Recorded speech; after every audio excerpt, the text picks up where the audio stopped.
While every PC handheld under the sun is getting even more expensive, Valve just put the Steam Deck on sale for 20% off until October 6th. After that, let's talk about how one developer at Larian saved the game on Steam Deck. And finally, I'll talk about what it's been like traveling internationally with the Steam Deck, because yes, I am in Italy. Look at this view. We're in Cortona, Italy on a cliff filming a Steam Deck news video. Isn't that crazy? How's it going, everyone? As always, my name is Jimmy Champagne. This is Deck Ready, my channel all about the Steam Deck. And yeah, in today's video, I'm here in Italy on the scene reporting about all the latest Steam Deck news.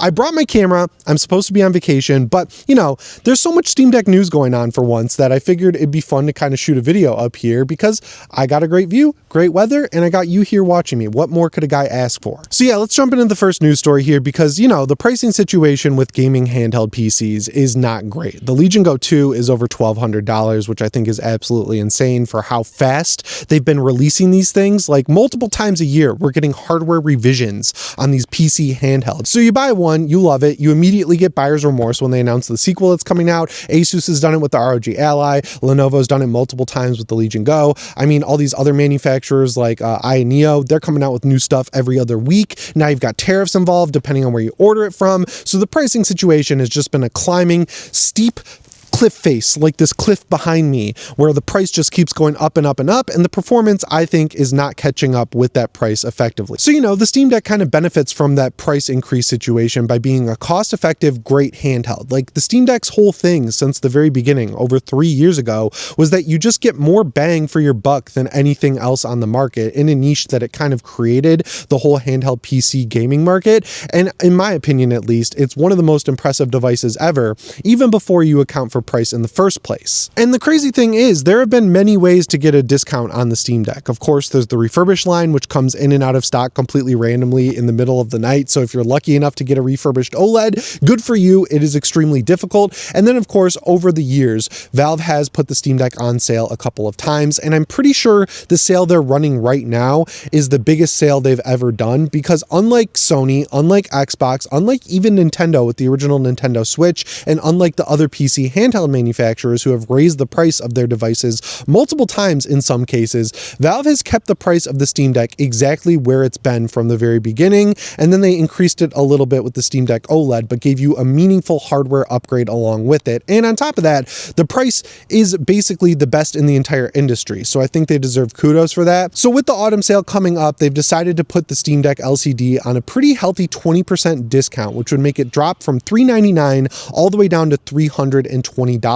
You'll be able to take advantage of this sale until October 6th. And because it's the Steam Deck LCD, it's the most common variant of the Steam Deck, it's the cheapest variant of the Steam Deck, I don't think you have to worry too much about this selling out. So if you need to like sell some games, get some money together, trade some trading cards on Steam for real money, sell some Counter-Strike skins to get your bread up, I think you're going to be just fine to be able to lock in this price. And compared to the refurbished models, I think $319 for this thing is a great way to just dip your toes into the world of handheld PC gaming, get involved in the Steam Deck community, and then if you really like it, it seems like the Steam Deck 2 is coming at some point, so you can use this until you get that. If you're new to the world of Steam Deck, the cool thing about the difference between the LCD and the OLED is that they're pretty much identical outside of the screen. You get slightly better battery life on the OLED, and you get 1 FPS difference on the OLED, but in terms of performance, it's the exact same chip inside the Steam Deck LCD as the Steam Deck OLED, so you're going to get the exact same performance on the LCD as the OLED, and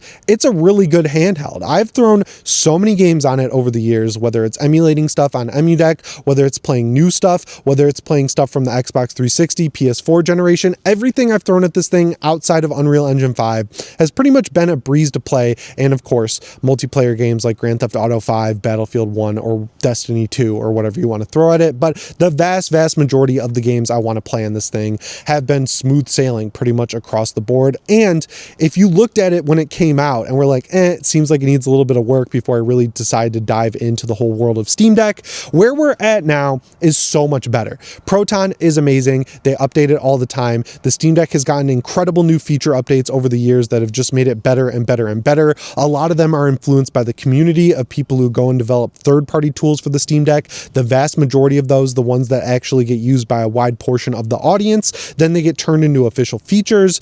it's just like a great device from top to bottom, and I think at $319 it's really hard to go wrong on its own. But when you compare it to how expensive everything else is for not that much better performance pretty much across the board, I think it's just the best deal for any gaming device out there. It's just the jack of all trades, master of most. It's like the opposite of what you usually hear. The only downside, of course, is that you're not getting the OLED screen. You're getting slightly worse battery life. If you're a big multiplayer gamer, you're gonna have a tough time. But like, honestly, most of the multiplayer stuff I play is a first-person shooter, like Hunt Showdown 1896, and I would never dream of touching that with a controller. So with those caveats in mind, for me personally, the Steam Deck guy, I haven't really had too rough of a time using this thing. So I think if you've been waiting, and I know there are a lot of you who just watch these videos and are waiting for that perfect moment to buy a Steam Deck, I don't think you're going to get a better opportunity than this one. So make sure you grab it while it's on sale until October 6th. Speaking of things continually getting better on the Steam Deck though, let's talk about one of its biggest games, Baldur's Gate 3. So if you, since this game came out, check the top 20 games that are most played on Steam Deck,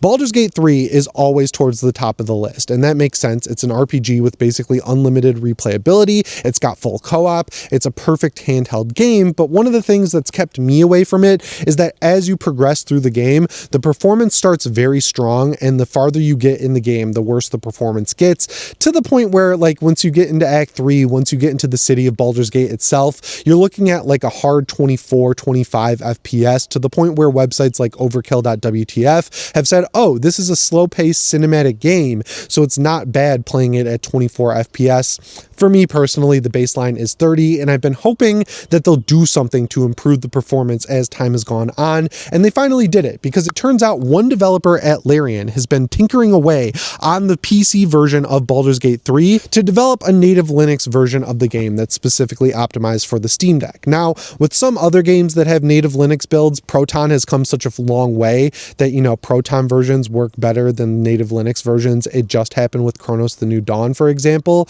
and Car Street. The native Linux versions do come along with the Steam Deck graphics preset, but then for that, you also get terrible performance and a worse looking and playing game overall. This version of Baldur's Gate 3 is one of the rare Linux games that actually works better with the native Linux version than just playing through Proton. They've said they've reduced the overall memory that's required, the overall hammering of the CPU, and because of that, you should be able to stay at 30 FPS at the Steam Deck graphics preset for the vast majority of the game. I still think you'll probably see some graphics drops once you get into the city of Baldur's Gate, but if you're someone who likes 30 FPS, getting closer to that benchmark is always good in my book. They also don't lock the Steam Deck graphics preset as the only graphics preset you can use, even though it does look like a mix of medium and low settings. They say in the Steam update page, blog post, whatever you want to call it, that you can also still tweak the graphic settings to push them a little bit higher than they did if you want to. But yeah, I think this is incredible. I'd love to see more developers do it. You know, every time we hear one of these stories about a native Steam Deck build, it's like, oh, one developer at our studio really liked the Steam Deck and they decided to do this in their spare time, so we jumped on board with it. I just love to see them kind of do this from the start, right? Like, you know, there's at least 4 million Steam Decks out there. You know that people who buy Steam Decks actually play games on the Steam Deck. Support them. Make sure you have a Steam Deck build ready to go at launch, because you have potentially at least 1 million or 2 extra sales you can make if you really go out of your way to support this audience, because we're loyal, right? Like, we love the Steam Deck. There's plenty of other options out there, whether it's the Switch 2, whether it's these other PC handhelds. We all come back to the Steam Deck, even though it has worse performance than both of those in a lot of cases. We are a dedicated group of people. So if you support us, we'll support you, as has been proven time and time again. It pays dividends to support the Steam Deck. So I'm very happy to see Larian doing this. I just like to see it happen a little bit sooner. Like, how old is Baldur's Gate 3? A couple of years or more? Like, just do this from the beginning instead of saying, oh, we'll eventually patch it for Steam Deck. It's not a high priority for us right now. It should be. We will be there. Like, even with the poorly performing game that you've had for 2 years, it has been consistently one of the most played games on the Steam Deck. So I feel like it could have been even higher on the list if they supported it from the jump, but I'm not looking to gift horse in the mouth here. Like, I understand that it does, you know, take resources to do this stuff, and I'm glad they did. did it. Hopefully they learned the right lesson, which is that they should have done it from the start. So if you've been waiting for better performance in Baldur's Gate 3, Larian just delivered with a great update that's natively optimized specifically for the Steam Deck and will also benefit Linux PCs. So like pretty good across the board, nothing to complain about there. And for the last segment of this video, I figured I'd give you a little travel guide for the Steam Deck. And honestly, it's been way better than I was expecting. So the first thing you should do before you leave on a big trip is download any game you're going to want to play on that trip, obviously, but make sure you launch all of those games at least once, because once your Steam Deck goes into offline mode, when you're on the plane, when you're here in this mountain in Italy where there isn't great internet, there are cases of games that do work, but like don't roll the dice there. Just make sure you individually go through each game you want to play while you're on your trip. And then once you go into offline mode, you should be just fine. But one benefit you get from not having great internet is better battery life. I have charged my Steam Deck exactly once on this entire trip. I charged it before I left. I played it on the plane.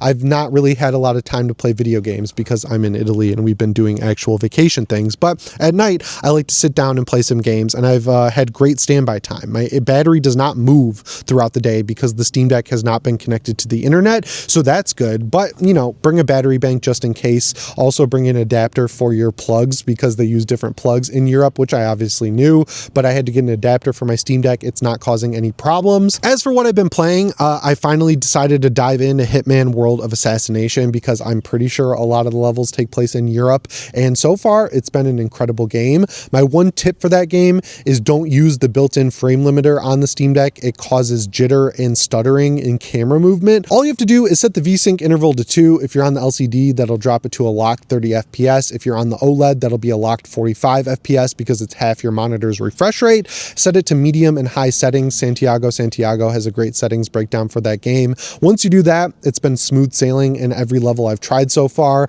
Another game that's European themed is Sniper Elite Resistance. I've been playing this since it came out. If you're into Metal Gear Solid 5 specifically, and you like that style of gameplay where it drops you into a little bit of a sandbox level and lets you go nuts and then come back later with more upgrades and better weapons, I think it's a great example of the Sniper Elite series. It's also been on sale for like 30 or 40 bucks with all the DLC multiple times. It seems like there's a lot more content than I initially thought there was in this game. I've been having a ton of fun with that. And then keeping the European theme going, I've been playing a lot of Forza Horizon 4. I feel like every time I come back to Forza Horizon, I discover a new way to play it better on the Steam Deck. And now I can tell you that if you play it in offline mode, it will eliminate 100% of the frame drops and stutters. So set it to medium, turn dynamic settings off, lock it to 45 or 40 FPS depending on which Steam Deck you have, and set your GPU to 1100 megahertz. And then if the minor stutters that stick around are still bothering you, just play it in solo mode. Flip your Wi-Fi off. It'll play much better than it does online. I think when it loads in new drivatars, that's what causes the stuttering. So if you turn it in offline mode, it gets rid of that entirely. So yeah, that's 3 great games I've been having a ton of fun with while I travel.